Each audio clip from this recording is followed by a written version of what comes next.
How's it going, everyone? My name is Eric, and welcome to a special episode of Out of the Groove. Today I had the great pleasure of interviewing Sam Mayer, 5-time ARCA winner this year, the ARCA East Series champion. We talked everything from how he got his start in racing, who inspired him early on, what caused him to want to go stock car racing. We talked all about his successful 2020 campaign, and of course we talked about the exciting announcement he made just a few months ago that he will be racing part-time for Junior Motorsports and Xfinity next year with the intent on going full-time in 2022. Sam Mayer is only 17 years old. He's already a NASCAR Truck Series winner, and he's already locked in with Junior Motorsports through the next 2 seasons. The kid has an extremely bright future, so it was awesome to get to talk to him earlier today. Also, a big shout out to All Weather Armor for helping set this interview up. All Weather Armor and Armor Guard have been on Sam Mayer's truck. They've been on his ARCA car many times this season. They found victory lanes together many times, so great to see them supporting a young and upcoming NASCAR star. And again, a big thank you to them for helping set this interview up. Without further ado, let's go now to my recent interview with Sam Mayer. Enjoy. How's it going, everyone? Welcome to Out of the Groove. This week I am joined by two-time, technically I guess, ARCA East champion Sam Mayer. Sam, thank you for being on the show. Yeah, thanks for having me. I really appreciate this opportunity. Yeah, I want to start with this. It was a wild and unpredictable season, obviously, but you found victory lane a ton this year. Correct me if I'm wrong, but it was 5 ARCA wins, 5 ARCA East wins, and a Truck Series win at what seems to be your favorite track, Bristol. But so tremendous season in my opinion. But how did this year live up to your expectations kind of coming into it? Yeah, I mean, we expected the last 2 years to win the championship both times, and we obviously completed that and had a lot of success along the way. And I mean, getting all those wins this year, I mean, I think it's like 10 or 11 total. It's definitely something to be proud of, especially in such a short season like 2020's been. But I mean, 5 out of 6 ARC East wins this year is probably a record. I mean, percentage-wise, I think Kyle Larson has 6 out of 12 in 1 year, and 5 out of 6 ain't too far off that. So definitely a lot to hang my head up on. Yeah, and people don't realize, or maybe people do, but you're only 17 years old, and you already announced not too long ago that you're going to be racing part-time Xfinity next year for Dale Jr.'s team. You got the hat and everything, and they already said you're going to go full-time in 2022. So what is it like knowing that next year you're going Xfinity racing with Junior Motorsports? Yeah, I mean, having my next 2 years of my racing career pretty much locked up and ready to go is definitely a feeling of relief almost. Just because we know that I have the opportunities and now I just got to go out and perform the way they expect to. And the equipment over there is just as good as GMS and the Truck Series and ARCA Series. I mean, they're dominant over there. They won, I think, 3 championships this year at GMS, 2 ARCA championships, and the Truck Championship with Sheldon, which they dominated all year with all 5, 6, 7, I think it's like 8 drivers total over there. And it was a really fun year. I mean, getting 3 championships and then going over to Junior Motorsports, which had the opportunity to win the championship. Obviously, pit strategy kind of screwed them over in the championship race, but they had the opportunity to, which means the team is good enough. And I mean, it's going to be awesome being teammates with Noah and Justin. I mean, I grew up watching Justin in the Xfinity Series, and so now being his teammate is pretty awesome. So I'm really excited for the opportunity, and I think we're going to do great things in the next 2 years. Yeah, very exciting. And you've driven for Dale Jr. before. So how did these recent conversations, I guess, come up, and what were they like?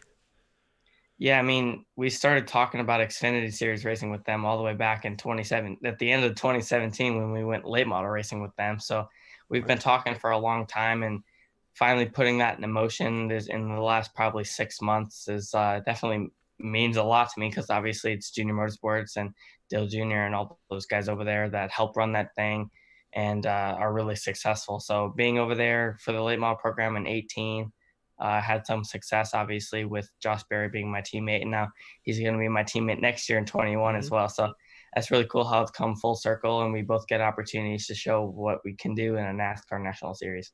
And speaking of showing what you can do, many fans, I'm sure, saw your ability firsthand at Bristol this last year, where you won in just your, I believe, 7th career Truck Series start. And then just a couple hours later, you won the ARCA race that night as well. So you've done a lot of winning at Bristol over the years. It's been well documented. So what is it about Bristol that seems to fit your driving style the best?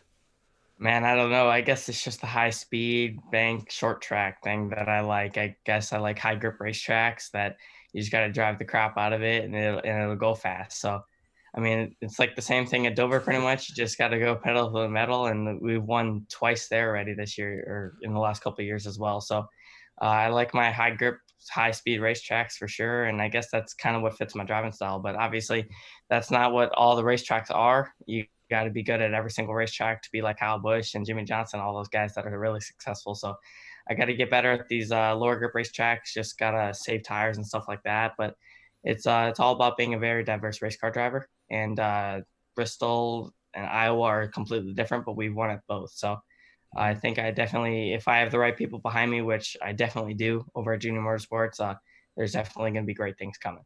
Yeah, well, you say you love Bristol. How do you feel? I guess you're not going to race the Xfinities now. You've raced them next year. But how do you feel about NASCAR turning Bristol, one of the Bristol dates, into a dirt race next season? Would you be excited one day to race dirt Bristol, or are they messing with your baby too much?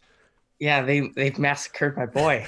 I mean, definitely unfortunate to see, but I mean, obviously, I'm open to anything happening. I mean, I feel like it's not going to be the best racing. You'll be right around the bottom, just because the low grip. But who knows? I mean, Eldora is always a great race with the Truck Series. I think there should be no problem with Cup being there and Bristol and Hall and Butt around the top or something. I don't know.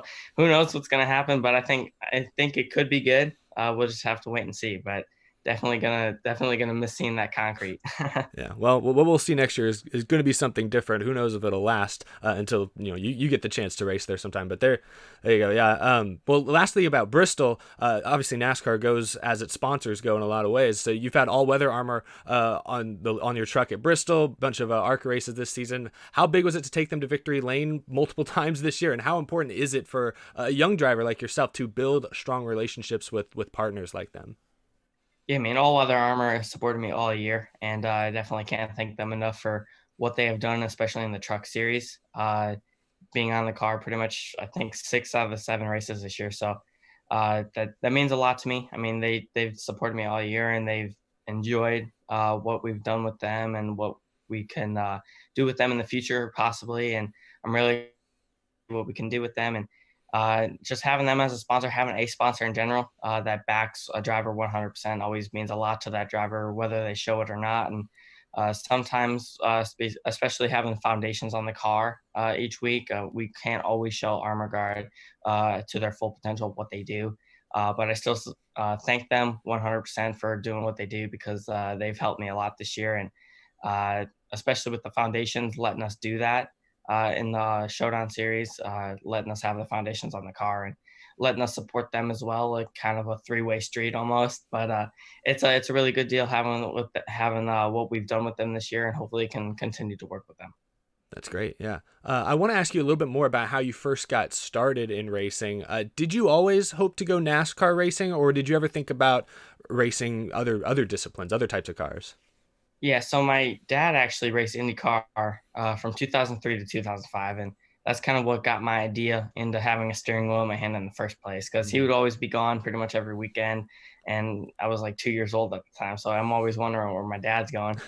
And he bought me like one of those toy cars that you just drive around the driveway, and I did that from when I was like 1 or 2 years old. So I've always had a steering wheel in my hand. But I always originally wanted to go IndyCar racing to follow in his footsteps, because that's what he did. And I did go-karts when I was really young, so that's kind of like the route that those guys go. Hmm. But then one day I was just like, I want to go stock car racing. I feel like I like the beating and banging of a stock car more than the IndyCar stuff. So I ended up going that way, and we got hooked up with Lauren Rainier a couple of years ago. I think it was like 5 or 6 years ago already, which is kind of crazy because it doesn't feel like that long. Hmm. But it was a really good road meeting with him. We've gotten a lot of great deals together, especially with the driver's development program with GMS and Junior Motorsports, which kind of put me in this situation in the first place to be able to wear this hat. So I can't thank him enough for what he's done and what everyone else with the connections they made with us. And it's been a great journey, and hopefully it can go for a long, long time. And growing up racing, especially when you kind of made the decision to sort of go the stock car racing route, what drivers would you say you looked up to the most for inspiration, or maybe you tried to model your driving style after? Yeah, I mean, inspiration wise, I think Dale Earnhardt Jr. For sure, just because of how good he is with the fans, and he's really like a people's champion, and Mm. that's almost better than being like a regular Cup Series champion. Obviously, you want the best of both worlds, like Kyle Busch, Jimmy Johnson, but obviously anything for the fans and for keeping your success rate and having those sponsors and opportunities to help out different people in different ways is definitely something I admire and deal. And obviously, you want to be like Jimmy Johnson, win 7 titles and 5 in a row or something like that. So you want to be the best of both worlds. Certainly. Well, fast forwarding to the present day now, kind of the same question, but who would you say, you've mentioned your dad obviously has a strong racing background himself, but who would you say your biggest racing mentors are currently? I mean, I still look on Carl Edwards about how good he was when he raced, and I only started watching NASCAR probably about a year before he retired, so I only got a year of watching him on the racetrack, which is unfortunate. But I mean, I definitely look at him still, even if he's not in the race car anymore. But currently, probably Kyle Busch, just because of how aggressive he is on the racetrack, keeping his momentum up, no matter what track or what position he's in. If he has to pit for a loose wheel or something like that, and he's starting 34th on a restart, and he just doesn't stop passing people. That's kind of what I want to be like, where you don't stop your momentum and just keep going up forward. And I kind of want to be like that, where you're looked at and you're kind of hated for being so good, but people respect you for it. Yeah, I think that accurately sums up Kyle. It really accurately sums up like Jimmy Johnson's career. You know, I grew up a fan during the 5 championships, during even the 2 extras, and I was like, oh goodness, it got a little old sometimes. But like, you can never hate the guy. You had to respect him. Like, how can you hate? At least I could never hate Jimmy Johnson. You just had to respect it. So I think that those are solid aspirations to live up to. I'm bouncing all over the place, but last question I really have is what are your goals for next season? It's going to be a weird year. You're picking up midway through the season once you turn 18, and then 2022 is obviously way off in the distance. But just looking at next year, what are the goals that you and your team have set for next year?